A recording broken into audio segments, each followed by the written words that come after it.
You're tired and you just sit down on the couch or lie on your bed and you suddenly just start scrolling and scrolling and scrolling, and then you're like 20 minutes, 30 minutes, you've just lost a huge amount of time. You're getting these mini kind of endorphin hits, and you ever just stop and be like, what am I doing? Like, what am I hoping? What am I looking for?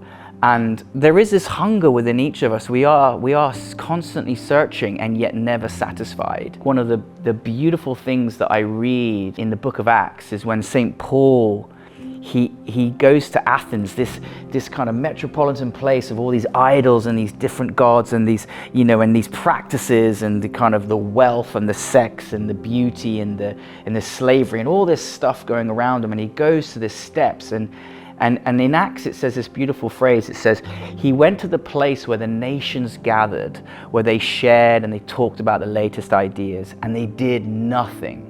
And that just feels like social media. Like, we're all on these places where the nations gather, where they share and talk about all these latest ideas, and we end up doing nothing.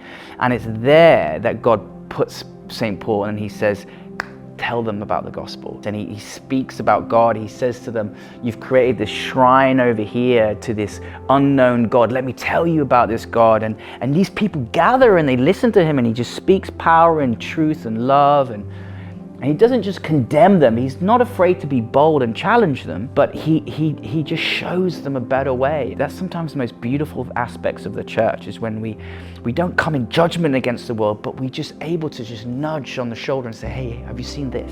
Look over here. This is beautiful. This is truth. It's easy to judge. It's harder to understand.